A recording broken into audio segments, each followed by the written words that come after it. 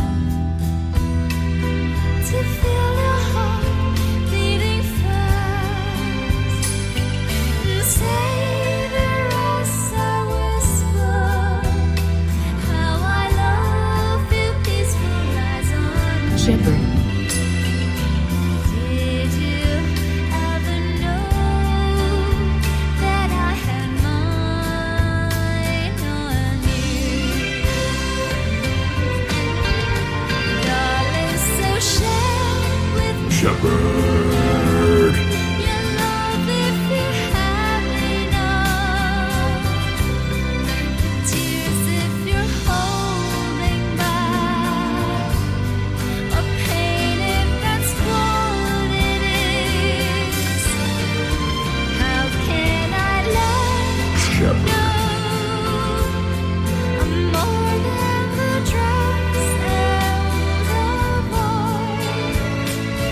Just reach Shepherd. then you would know that you are not dreaming.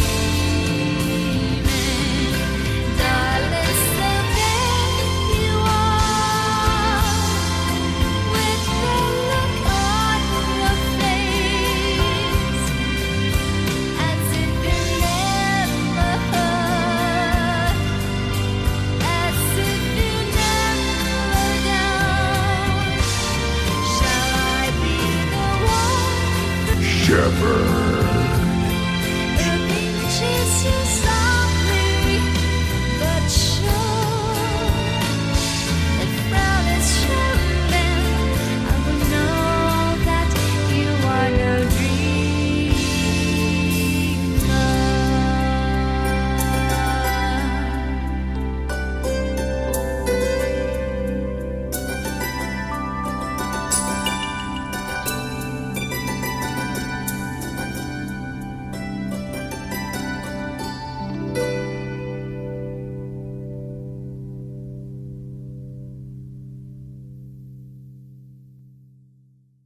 Do you know what they're doing next for season 4?